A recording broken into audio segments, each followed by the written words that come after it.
ಈ ಕಾರ್ಯಕ್ರಮದ ಪ್ರಾಯೋಜಕರು Gadiyar group of companies.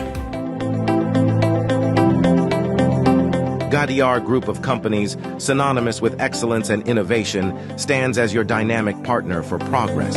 Gadiar Group ensures safety as guardians in firefighting and builds vibrant communities in real estate. Building tomorrow, today.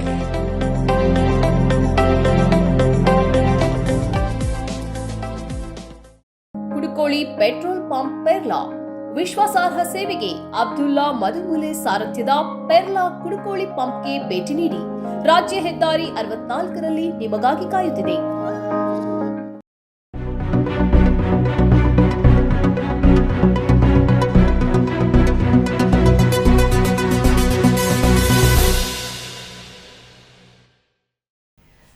ಸನ್ಮಾರ್ಗ ಸುದ್ದಿ ಸಂಚಯಕ್ಕೆ ಸ್ವಾಗತ. ನಾನು ಅಶ್ವಿನಿ ಅನುಷ್. ಪಕ್ಷೇತರಳಾಗಿ ಸ್ಪರ್ಧಿಸುವುದಿಲ್ಲ, ಗೌರವ ಇಲ್ಲದ ಕಾಂಗ್ರೆಸ್ ಪಕ್ಷವನ್ನ ಸೇರುವುದೂ ಇಲ್ಲ, ದೇಶವನ್ನ ಅಭಿವೃದ್ಧಿ ಪಥದಲ್ಲಿ ಮುನ್ನಡೆಸುತ್ತಿರುವ ಬಿಜೆಪಿಗೆ ಸೇರ್ಪಡೆಯಾಗುತ್ತೇನೆ ಎಂದು ಸಂಸದೆ ಸುಮಲತಾ ಘೋಷಿಸಿದ್ದಾರೆ. ಈ ಮೂಲಕ ಮಂಡ್ಯದಲ್ಲಿ ಅವರು ಪಕ್ಷೇತರರಾಗಿ ಸ್ಪರ್ಧಿಸುತ್ತಾರೆ ಅನ್ನುವ ವದಂತಿಗೆ ಕೊನೆ ಹಾಡಿದ್ದಾರೆ. ಕಾಳಿಕಾಂಬ ಸಮುದಾಯ ಭವನದಲ್ಲಿ ನಡೆದ ಬೆಂಬಲಿಗರ ಸಭೆಯಲ್ಲಿ ಮಾತನಾಡಿದ ಅವರು, ಅಭಿವೃದ್ಧಿಯೇ ಮೂಲ ಮಂತ್ರ ಎಂದು ದೇಶವನ್ನ ಮುನ್ನಡೆಸುತ್ತಿರುವ ಪ್ರಧಾನಿ ನರೇಂದ್ರ ಮೋದಿಯವರೇ ನನಗೆ ಸ್ಫೂರ್ತಿ. ಟಿಕೆಟ್ ಸಿಗದಿದ್ದರೆ ರಾಜಕಾರಣಿಗಳು ಪಕ್ಷ ಬದಲಾಯಿಸುತ್ತಾರೆ, ಆದರೆ ನಾನು ಅಂತಹ ರಾಜಕಾರಣಿ ಅಲ್ಲ. ಟಿಕೆಟ್ ಬಿಟ್ಟುಕೊಟ್ಟು ಬಿಜೆಪಿ ಸೇರುತ್ತಿದ್ದೇನೆ ಎಂದರು. ನಾನು ಅಂಬರೀಶ್ ಅವರ ಪತ್ನಿ ಮಳವಳ್ಳಿ ಹುಚ್ಚೇಗೌಡರ ಸೊಸೆ. ಆ ಸ್ಥಾನವನ್ನ ಯಾರೂ ಕಿತ್ತುಕೊಳ್ಳಲು ಸಾಧ್ಯವಿಲ್ಲ. ನನಗೆ ಸ್ಥಾನ ಮುಖ್ಯವಲ್ಲ, ಮಂಡ್ಯ ಜಿಲ್ಲೆ ಜನರ ಪ್ರೀತಿಯೇ ಮುಖ್ಯ. ನನಗೆ ಬೆಂಗಳೂರು ಉತ್ತರ, ಚಿಕ್ಕಬಳ್ಳಾಪುರ, ಮೈಸೂರು ಕ್ಷೇತ್ರದಲ್ಲಿ ಸ್ಪರ್ಧೆಗೆ ಅವಕಾಶ ನೀಡಲಾಗಿತ್ತು, ಆದರೆ ನಾನು ಎಲ್ಲವನ್ನ ನಿರಾಕರಿಸಿದೆ ಎಂದರು. ಕಾಂಗ್ರೆಸ್ ವಿಶಿಷ್ಟ ಅಭಿಯಾನ ಆರಂಭಿಸಿದ್ದು ಅದಕ್ಕೆ ಘರ್ ಘರ್ ಗ್ಯಾರಂಟಿ ಎಂಬ ಹೆಸರನ್ನು ನೀಡಿದೆ. ಕಾಂಗ್ರೆಸ್ ಅಧ್ಯಕ್ಷ ಮಲ್ಲಿಕಾರ್ಜುನ ಖರ್ಗೆ ಅವರು ಈ ಅಭಿಯಾನಕ್ಕೆ ಚಾಲನೆಯನ್ನ ನೀಡಿದ್ದಾರೆ. ಲೋಕಸಭಾ ಚುನಾವಣೆಗೂ ಮೊದಲೇ ಕಾಂಗ್ರೆಸ್ ಪ್ರಾರಂಭಿಸಿದ ಈ ಅಭಿಯಾನ ಭಾರಿ ನಿರೀಕ್ಷೆಯನ್ನ ಮೂಡಿಸಿದೆ. ಈ ಅಭಿಯಾನದ ಅಡಿಯಲ್ಲಿ ದೇಶಾದ್ಯಂತ 8 ಕೋಟಿ ಮನೆಗಳಿಗೆ ತಲುಪಿ ಗ್ಯಾರಂಟಿ ಬಗ್ಗೆ ಅರಿವು ಮೂಡಿಸುವ ಗುರಿ ಹೊಂದಲಾಗಿದೆ ಎಂದು ಖರ್ಗೆ ತಿಳಿಸಿದ್ದಾರೆ. ಈಶಾನ್ಯ ದೆಹಲಿ ಲೋಕಸಭಾ ಕ್ಷೇತ್ರವಾದ ಕೈತವಾಡದ ಉಸ್ಮಾನ್ಪುರದಿಂದ ಈ ಅಭಿಯಾನವನ್ನು ಖರ್ಗೆ ಆರಂಭಿಸಿದ್ದಾರೆ. ನಮ್ಮ ಪಂಚ ನ್ಯಾಯ 25 ಗ್ಯಾರಂಟಿಯನ್ನ ಜನರಿಗೆ ತಲುಪಿಸಲು ಈ ಗ್ಯಾರಂಟಿ ಕಾರ್ಡ್ ವಿತರಿಸುತ್ತಿದ್ದೇವೆ. ದೇಶಾದ್ಯಂತ 8 ಕೋಟಿ ಗ್ಯಾರಂಟಿ ಕಾರ್ಡ್ಗಳನ್ನು ವಿತರಿಸುವ ಯೋಜನೆ ಹೊಂದಿದ್ದೇವೆ. ನಾವು ನೀಡಿದ ಭರವಸೆಗಳನ್ನೆಲ್ಲ ಈಡೇರಿಸಲಿದ್ದೇವೆ ಎಂದು ಜನರಿಗೆ ತಿಳಿಸಲಿದ್ದೇವೆ ಎಂದು ಖರ್ಗೆ ತಿಳಿಸಿದ್ದಾರೆ.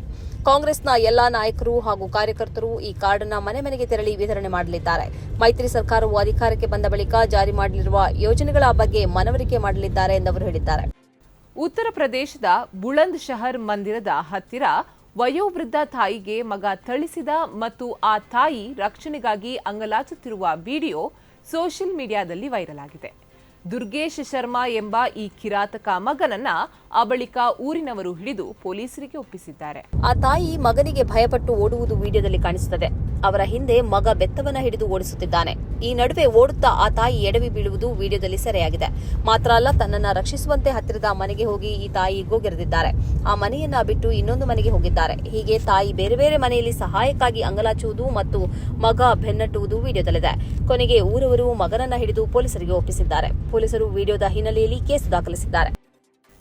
ಸಾರಿ ಅಥವಾ ಸೀರೆ ಈ ದೇಶದ ಮಹಿಳೆಯರ ಐಡೆಂಟಿಟಿಯ ವಸ್ತ್ರವಾಗಿದೆ. 5.5 ಮೀಟರ್ ಉದ್ದದ ಈ ಸಾರಿಗೆ ಮನಸೋಲದವರೇ ಇಲ್ಲ.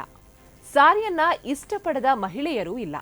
ಆದರೆ ಸಾರಿ ಧರಿಸುವ ವಿಷಯದಲ್ಲಿ ಸೂಕ್ಷ್ಮತೆ ಪಾಲಿಸದಿದ್ದಲ್ಲಿ ಕ್ಯಾನ್ಸರ್ ಬರುವ ಸಾಧ್ಯತೆ ಇದೆ ಎಂದು ತಜ್ಞರು ಎಚ್ಚರಿಕೆಯನ್ನ ನೀಡಿದ್ದಾರೆ. ಸಾರಿ ಧರಿಸುವ ಹಿನ್ನೆಲೆಯಲ್ಲಿ ಉಂಟಾಗುವ ಕ್ಯಾನ್ಸರ್ಗೆ ಅತ್ಯಂತ ಹೆಚ್ಚು ಬಾಧಿತರಾಗಿರುವುದು ಭಾರತೀಯ ಮಹಿಳೆಯರಾಗಿದ್ದಾರೆ. ಯಾಕೆಂದ್ರೆ ಅತಿ ಹೆಚ್ಚು ಸಾರಿ ಧರಿಸುವ ಮಹಿಳೆಯರು ಭಾರತೀಯರಾಗಿದ್ದಾರೆ. ಭಾರತದ ಅನೇಕ ಭಾಗಗಳಲ್ಲಿ ಸಾರಿಯ ಹೊರತಾಗಿ ಬೇರೇನೂ ಧರಿಸದ ಮಹಿಳೆಯರಿದ್ದಾರೆ. ಅಂದರೆ ವರ್ಷದ 12 ತಿಂಗಳು ಮತ್ತು ವಾರದ 7 ದಿನಗಳಲ್ಲೂ ಮಹಿಳೆಯರು ಸಾರಿಯನ್ನೇ ಧರಿಸುತ್ತಾರೆ. ಸಾರಿಯನ್ನು ಬಿಗಿಯಾಗಿ ಕಟ್ಟುವುದರಿಂದ ಸೊಂಟದ ಭಾಗಕ್ಕೆ, ಚರ್ಮಕ್ಕೆ ಪೆಟ್ಟು ಬಿದ್ದು ಕಪ್ಪು ಬಣ್ಣಕ್ಕೆ ತಿರುಗುತ್ತದೆ. ಇದು ಹೀಗೆ ಮುಂದುವರಿದಾಗ ಆ ಭಾಗದಲ್ಲಿ ಕ್ಯಾನ್ಸರ್ ಉತ್ಪಾದನೆಯಾಗುತ್ತದೆ ಎಂದು ದೆಹಲಿಯ TSRI ಹಾಸ್ಪಿಟಲ್ನ cancer surgeon doctor Vivek Gupta ಹೇಳಿದ್ದಾರೆ. ಸಾರಿಯನ್ನು ಚೆನ್ನಾಗಿ ತೊಳೆಯಬೇಕು. ಶುಚಿತ್ವದ ಕಾರಣದಿಂದಾಗಿಯೇ ಕ್ಯಾನ್ಸರ್ ಬರುತ್ತದೆ. ಸಾರಿ ಧರಿಸುವುದರಿಂದ ಉಂಟಾಗುವ ಕ್ಯಾನ್ಸರ್ಗೆ ಬಹುತೇಕ ಬಿಹಾರ್, ಜಾರ್ಖಂಡ್ ಮುಂತಾದ ರಾಜ್ಯಗಳ ಮಹಿಳೆಯರು ತುತ್ತಾಗುತ್ತಿದ್ದಾರೆ. ಮಹಿಳೆಯರಿಗೆ ಉಂಟಾಗುವ ಕ್ಯಾನ್ಸರ್ಗಳ ಪೈಕಿ 1% ಕ್ಯಾನ್ಸರ್ ಹೀಗೆ ಸೀರೆ ಧರಿಸುವುದರಿಂದ ಬರುತ್ತಿದೆ. ವೈದ್ಯಕೀಯ ಭಾಷೆಯಲ್ಲಿ ಸ್ಕ್ವಾಮೋಸ್ ಸೆಲ್ ಕಾರ್ಸಿನೋಮಾ ಎಂದು ಇದನ್ನು ಕರೆಯಲಾಗುತ್ತದೆ ಎಂದು ವೈದ್ಯರು ತಿಳಿಸಿದ್ದಾರೆ. ದೇಶದಲ್ಲಿ ಹೊಸತಾಗಿ ಆರಂಭಿಸಲಾದ ಸೈನಿಕ ಶಾಲೆಗಳ ಪೈಕಿ 65% ಶಾಲೆಗಳು ಸಂಘ ಪರಿವಾರ ಮತ್ತು ಬಿಜೆಪಿಯ ಸಂಬಂಧ ಉಳ್ಳವರಿಗೆ ಅನುಮತಿಸಲಾಗಿದೆ ಎಂದು ವರದಿಯಾಗಿದೆ. ಸ್ವತಂತ್ರ ಪತ್ರಕರ್ತರ ಗುಂಪಾದ ದಿ ರಿಪೋರ್ಟರ್ಸ್ ಕಲೆಕ್ಟಿವ್ ಈ ಕುರಿತ ಮಾಹಿತಿಯನ್ನ ಬಹಿರಂಗಪಡಿಸಿದೆ.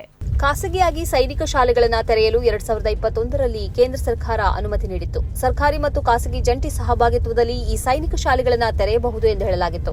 ದೇಶಾದ್ಯಂತ 100 ಹೊಸ ಸೈನಿಕ ಶಾಲೆಗಳನ್ನು ತೆರೆಯಲಾಗುವುದು ಎಂದು ಆ ವರ್ಷದ ಬಜೆಟ್ನಲ್ಲಿ ವಾಗ್ದಾನ ಮಾಡಲಾಗಿತ್ತು. ಆದರೆ ಇದೀಗ ಕೇಂದ್ರ ಸರ್ಕಾರ ಈ ಶಾಲೆಗಳನ್ನು ತೆರೆಯಲು ಹೊರಟಿರುವ ರೀತಿ ಅತ್ಯಂತ ಆಘಾತಕಾರಿಯಾಗಿದೆ ಎಂದು ರಿಪೋರ್ಟರ್ಸ್ ಕಲೆಕ್ಟಿವ್ ವರದಿಯಲ್ಲಿ ಹೇಳಲಾಗಿದೆ. ಅಬುಧಾಬಿಯಲ್ಲಿ ಇತ್ತೀಚೆಗೆ ಉದ್ಘಾಟನೆಗೊಂಡ ಹಿಂದೂ ಮಂದಿರದಲ್ಲಿ ರಂಜಾನ್ ಪ್ರಯುಕ್ತ ಕಾರ್ಯಕ್ರಮ ಏರ್ಪಡಿಸಲಾಗಿತ್ತು. ಓಂ ಸಿಯಾತ್ ಎಂಬ ಹೆಸರಿನಲ್ಲಿ ಸರ್ವಧರ್ಮೀಯರನ್ನು ಸೇರಿಸುವ ಕಾರ್ಯಕ್ರಮ ನಡೆಯಿತು. ದುಬೈಯ ಖಲೀಜ್ ಟೈಮ್ಸ್.com ಈ ಕುರಿತಂತೆ ವಿಸ್ತೃತ ವರದಿ ಪ್ರಕಟಿಸಿದೆ. ಈ ಸರ್ವಧರ್ಮ ಸಮಾರಂಭದಲ್ಲಿ ಯುಎಇಯ ಸಚಿವರು ರಬಿ ಬೋರಾ ಸಿಖ್ ಮುಂತಾದ ವಿವಿಧ ಧರ್ಮ ಪುರೋಹಿತರು, ಸರ್ಕಾರಿ ಅಧಿಕಾರಿಗಳು, ರಾಯಭಾರಿಗಳು, ತಂತ್ರಜ್ಞರು, ಸಮುದಾಯದ ನಾಯಕರು, ಕಲಾವಿದರು ಮತ್ತು ವಿದೇಶಿ ಅತಿಥಿಗಳು ಭಾಗಿಯಾಗಿದ್ದರು. ಯುಎಇ ಪ್ರಮುಖ ಸಚಿವ ಶೇಖ್ ನಹಿಯಾನ್ ಬಿನ್ ಮುಬಾರಕ್ ಅಲ್ ನಹಿಯಾನ್, ವಿದೇಶಾಂಗ ವ್ಯವಹಾರ ಸಹಾಯಕ ಸಚಿವ ಡಾಕ್ಟರ್ ತಾನಿ ಬಿನ್ ಅಹಮದ್ ಅಲ್ ಸೈಯದಿ, ಡಾಕ್ಟರ್ ಮುಗೀರ್ ಕಾಮಿಸ್ ಮುಂತಾದವರು ಕಾರ್ಯಕ್ರಮದಲ್ಲಿ ವಿಶೇಷವಾಗಿ ಭಾಗಿಯಾಗಿದ್ದರು. ತುರ್ಕಿಯಲ್ಲಿ ನಡೆದ ಸ್ಥಳೀಯ ಸಂಸ್ಥೆಗಳ ಚುನಾವಣೆಯಲ್ಲಿ ಉರ್ದುಗಾನ್ ಅವರ ಎಕೆ ಪಾರ್ಟಿಗೆ ಭಾರೀ ಮುಖಭಂಗವಾಗಿದೆ ಎಂದು ವರದಿಯಾಗಿದೆ. ಪ್ರಮುಖ ವಿರೋಧ ಪಕ್ಷವಾದ ರಿಪಬ್ಲಿಕ್ ಪೀಪಲ್ ಪಾರ್ಟಿ ಅಥವಾ ಸಿಎಚ್ಪಿಯು ಭಾರೀ ಬಹುಮತದಿಂದ ಆಯ್ಕೆಯಾಗಿದೆ.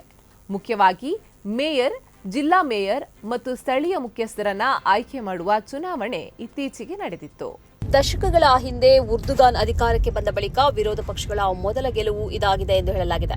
ಪ್ರಮುಖ ಎಂದೇ ನಂಬಲಾಗಿರುವ ಇಸ್ತಾಂಬುಲ್ನ ಮೇಯರ್ ಹುದ್ದೆಯು ವಿರೋಧ ಪಕ್ಷದ ಪಾಲಾಗಿದೆ. ಸುಮಾರು 6 ಕೋಟಿ ಮತದಾರರು ಈ ಬಾರಿ ಮತ ಚಲಾಯಿಸಲು ಅರ್ಹರಾಗಿದ್ದರು ಮತ್ತು ಇವರಲ್ಲಿ 10 ಲಕ್ಷ ಮಂದಿ ಹೊಸ ಮತದಾರರಾಗಿದ್ದರು. ಇವರೆಲ್ಲ ಉರ್ದುಗಾನ್ ವಿರುದ್ಧ ತಿರುಗಿ ಬಿದ್ದಿದ್ದಾರೆ ಎಂದು ಮಾಧ್ಯಮಗಳು ವಿಶ್ಲೇಷಣೆ ನಡೆಸಿವೆ. ಇವಿಷ್ಟು ಈ ಹೊತ್ತಿನ ವಿಶೇಷ.